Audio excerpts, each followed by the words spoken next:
அப்படிப்பட்ட தேவன் இயேசு கிறிஸ்து நம்முடைய இருதயத்தில் பிறக்க வேண்டும். எப்படி பிறக்க வேண்டும்? கிருபையினாலும் சத்தியத்தினாலும் நிறைந்தவராய் நமக்குள்ளே வாசம் பண்ண வேண்டும் என்பதை நாம் என்ன செய்யக்கூடாது, ஒருபோதும் மறந்துவிடக் கூடாது. அப்ப அதிகாலையிலே ஜெபிக்கும் போது, நம்மை தாழ்த்தும் போது, நம்மை கீழ்ப்படியும் போது தேவன் நமக்கு என்ன செய்வாரு? கிருபையாய் வாசம் பண்ணுவாரு. சத்தியமாய் இந்த வேத வசனம் நம் இருதயத்தில் இருந்தால் நம் நடையில் பசியுமா? பசியாது. அப்ப அந்த வேத வசனத்தை நம்ம நினைச்சோம் இருதயத்துக்குள் உட்கொள்கிறவர்களாய் அதன்படி நடக்கிறவர்களாய் நாம் இருக்கும்போது தேவனுடைய சாயலை நாம் என்ன செய்ய முடியும்? பிரதிபலிக்க முடியும். அப்பா நீங்க என்ன அப்படி மாற்றிக்கொடுங்கப்பா, ரெசிபி ஊற்றி நீங்க எனக்கு தாங்கப்பான்னு சொன்ன அவர் தருவாரா? கண்டிப்பா தருவாரு. அது நிமித்தம் நமக்கு என்ன கிடைக்கும்னா, அதை லூக்கா 78 பாருங்க, அந்த கரத்தில் பாவத்திலும் மரண இருளிலும் உட்கார்ந்தவர்களுக்கு வெளிச்சத்தை தருவோம். அப்ப நம்ம பாவமாய் அக்கிரமத்துல இருளுக்குள்ள நம்ம இருக்கும்போது தேவன் நமக்கு ரட்சிப்பின் ஊற்றை ஊற்றும் போது நம்ம எங்க நடத்துவாரு? வெளிச்சத்தில் நடத்துவாரு. அதாவது திருடனுக்கு என்ன பிடிக்கும்? என்ன பிடிக்கும்?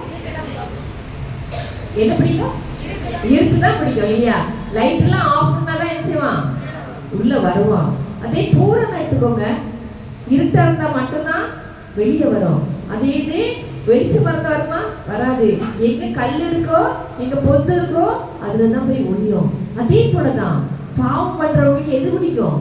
இருளுதான் பிடிக்கும். வெளிச்சம் பிடிக்குமானா? பிடிக்காது. அப்படிப்பட்டவர்களே வெளிச்சத்தில் நடத்த வல்லவர் யாரு?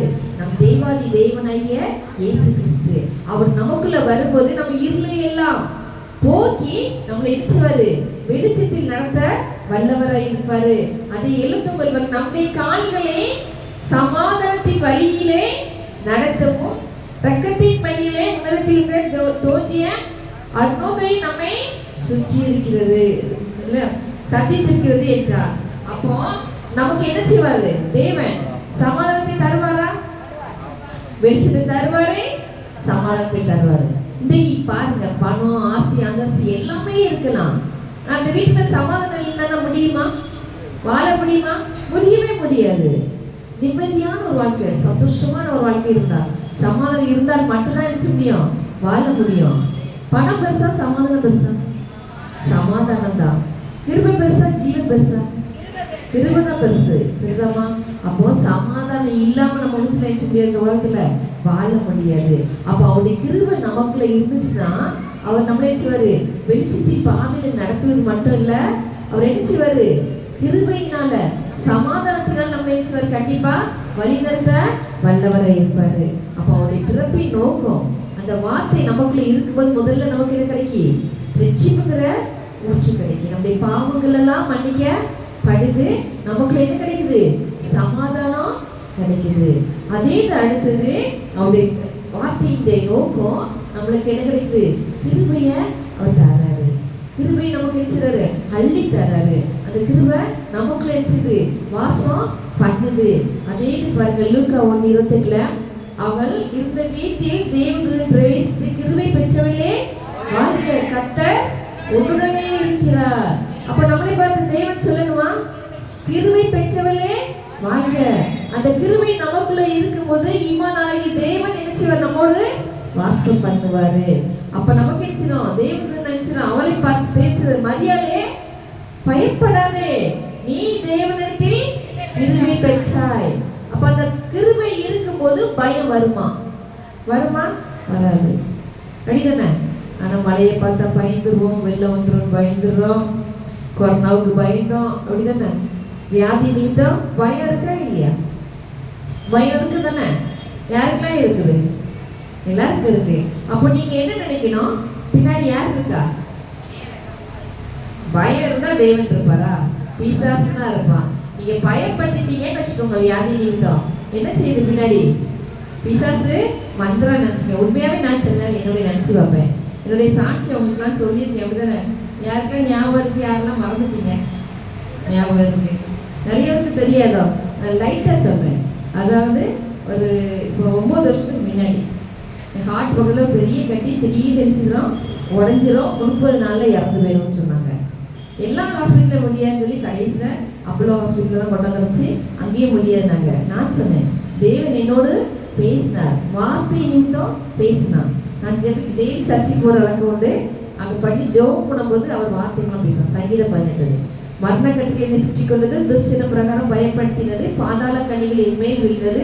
அப்பொழுது நான் என் தேவனை நோக்கி அபயம் வைத்தேன், அவர் தமது ஆலயத்திலிருந்து என் சத்தத்தை கேட்டார், அவர் செவியில் விழுந்துச்சு.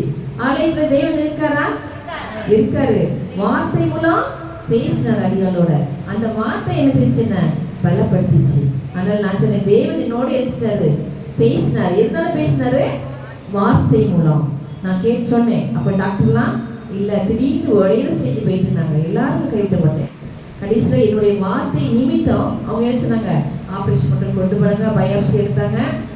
அப்போ தான் நான் ஒப்பு கொடுத்தேன். அது வரைக்கும் நான் மெசேஜையும் தெரியாது, எனக்கும் பைபிளுக்கும் பேர் கிறிஸ்தவ வாழ்ந்த சம்மந்தம் கிடையாது. அப்புறம் நான் ஒப்பு கொடுக்குறேன், ஏசப்பா நான் ஒரு ஆத்மா ஆதாயப்படுத்தல, என்னை ஆத்மா ஆதாயப்படுத்த என்னை உயிரோட வைங்கப்பா, நான் உங்களுக்காக ஓடுவேன்னு சொல்லி என்னை ஒப்பு கொடுத்தேன். கொடுத்த போது தான் அதுக்கப்புறம் எனக்கு ஆப்ரேஷன் பண்ணாங்க. ரேடிஷ் கொடுக்கணும்னு சொன்னாங்க, 30 days. ஆனால் கையில் கட்டி எடுக்கையும் உடஞ்சிச்சுனாங்க. என்னால் ஜீவிக்க முடியல. நான் விசுவாசமாக இருந்தேன், எனக்கு ஆப்ரேஷனே இல்லாமல் இருக்குன்னு நினச்சேன். ஆனால் எனக்கு ஆப்ரேஷன் கொடுத்தாங்க. அப்புறம் ரேடியேஷன்றாங்க. அப்போ எனக்கு கேன்சர் தான். அப்போ என் முடியெல்லாம் கொட்டி நான் எப்படி இருப்பேன், என் பிள்ளை கல்யாணத்தை ஒளி முடிக்கிறேன்னு சொல்லி ரொம்ப அழுதேன். அப்போ தான் சாப்பிட்ற பேஷ காப்பை தேவை தீக்கில் போட்ட மாதிரி என்னைய போட போறீங்கப்பா. நான் ஒரு முடி கொட்டாமல் வெளியே வரணும், அவங்க முடி கருகாமல் வெளியே வந்த மாதிரி நான் முடி கொட்டாமல் வெளியே வரணும், பிள்ளை கல்யாணத்தோட சாட்சியாக இருக்கணும்னு கேட்டேன். அதே போல என் முடி எச்சில ஒன்றுமே கொட்டலை. 10 நாள் தான் என் வீட்டில் போய் கல்யாணம் பண்ணுறோம் பாருங்க. அப்படியே இப்போ எப்படி இருக்குன்னா அப்படியே தேவன் நினைச்சது இருந்ததுல நிறுத்தினார் 30 days. அப்பவும் என்ன சொன்னாங்கன்னா 3 நாள் மிஞ்சி போனால் 30 நாள் அவள் இறந்து போய் தான் என்னை அனுப்பிவிட்டாங்க. ஆனால் இன்றைக்கு 9 வருஷம் 10 வருஷம் தேவன் செய்வாங்க உயிரோட வச்சு அவருக்காக ஓட செய்யா. அதுக்கப்புறம் நான் என்ன செய்தேன், குறுக்கல் காலேஜ் போய் படித்தேன். என்ன செய்தேன்,